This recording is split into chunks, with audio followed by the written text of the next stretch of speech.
Hey everybody! So it's been a while since I posted any podcasts. I've been super busy moving house and just with life in general, to be honest. And this evening I thought it's about time I posted another podcast. I've been meaning to do quite a few. I've got quite a few backed up actually that I am recording and getting out. So bear with me. And this evening's podcast is on a quote from the Buddha, which is Buddha or Buddha, however you prefer to say it. But the quote was, "Enlightenment ends all suffering." And this podcast, for me, is my take on my interpretation of that quote. So I hope you enjoy it. Here we go. Today's podcast was inspired by a quote I read once by Buddha, and the quote was, "Enlightenment ends all suffering." And I wanted to do a little podcast on my opinion about this quote. So, what if enlightenment isn't about escaping life, but finally about seeing it as it truly is? Now, most of us spend our lives chasing something, trying to get somewhere, to fix what's broken, to figure it all out. We imagine that enlightenment is some higher place where nothing can touch us and where everything finally makes sense. But it's not about that. It's about seeing what's already here. It's about seeing the truth that's been quietly behind everything that you've ever experienced. Suffering begins the moment we believe that we are separate from others, from life, from love itself. We start to think that we are a small person trying to survive in a vast, unpredictable world. And yet, if you stop for a moment and really look, who is the one even aware of that thought? Who is the one noticing the feeling of being separate? That awareness, that silent, ever-present witness, was here way before that thought ever appeared. And it remains when the thought fades. That is who you really are.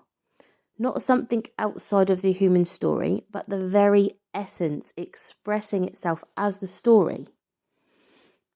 At the deepest level, there is only one being here, one infinite awareness, expressing itself through billions of perspectives, each of us a window through which the same life looks out. When I look at you, it might seem that we are two, because I'm here and you're there. Two bodies, two stories, two minds. And yes, we each have our own unique experiences, our own thoughts, own personalities, memories. But beneath those surface differences is the same silent source expressing itself through countless forms. You and I, we're like waves in the same ocean, distinct for a moment yet never ever apart from the whole. You are the wave and the ocean. You are the form and the formless. You are awareness appearing as this body, this life, this moment. But you're so much more than all of that. You are infinity having a human experience. And I just want to talk about that for a moment, the mind. Okay, because if we don't understand what the mind truly is, we'll keep believing the thoughts that tell us that we're separate. So, where is your mind? Can you even locate your mind? Can you point to its location? Like, where is it? We've been taught to believe that our mind lives inside of our head. There is something in the brain that generates thoughts. But when your thoughts fall silent, maybe for a moment, where you're maybe just admiring a view or you're just deep in stillness, where is your mind then? There's no object that you can point to. Like, there's no physical object, there's no location to your mind. There's just awareness, just presence.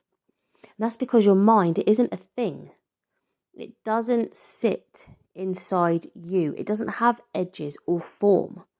Your mind is thought, the movement of thinking itself. There's no separate container that produces thoughts. The flow of thought is what we call mind. And your mind is perception, because everything that you see, hear, feel, and sense is appearing within awareness. All of it, thought, emotion, sight, sound, is the play of awareness perceiving itself.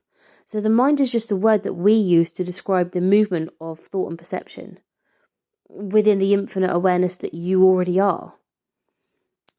Without form, awareness cannot even know itself as experience. It would just remain infinite, still, silent, just is. But it would be pure potential, but without reflection. So it expresses itself as form, as galaxies, as mountains, as you, as me, as laughter, as tears, so that it can know itself as all that is. But for that knowing to be felt, awareness must first forget. It must appear to separate from itself, to step into the dream, to experience contrast, light and dark, joy and pain, love and loss, so that the recognition of oneness can be lived, not just known. Without forgetting, there would be no journey home to ourselves, who we truly are. There'd be no awakening. There'd be no beauty in the remembering. So awareness, infinite and whole, takes the shape of you, with your story, your body, your personality, and it forgets that it was never separate, just so it can awaken again and remember itself as the love that it always was. And that's what life is. It's a divine play of remembering. The one becoming many, so the many can rediscover that they were always the one. When you look through your eyes, it's life looking back at itself. It's awareness exploring its own creation. Every moment, every joy, every loss, every breath is life saying, let me experience myself here too. And that's the whole purpose, not to fix life, not to escape it, but to experience it fully. Enlightenment isn't the end of experience, it's the end of confusion about who is actually experiencing. You were never ever only the small self trying to control and survive. You are the vastness expressing through the small self. You are the ocean alive in the wave, the infinite breathing through the finite. And when you see this, suffering begins to dissolve naturally. Because suffering only exists inside the story of separation. The story that says this shouldn't be happening, or I'm not good enough, or I need to get there. But what if you're already there? What if nothing has ever been missing? You are already whole. You are already complete. Already the stillness behind every thought. The silence behind every sound. Life is simply awareness expressing itself through you. Not for a reason, not to prove something, but for the simple joy of being. That's what being does. And when you remember this, peace isn't something that you have to chase. It's what has been here all along. Quiet, steady, unchanging. Like the sky that holds every cloud, it remains untouched by them all. And enlightenment doesn't take you away from life. It brings you into life, fully, open, honestly, without any resistance. And it's the shift from being lost in the story to realizing you are both the story and the screen that it plays upon, both the actor and the awareness of the play.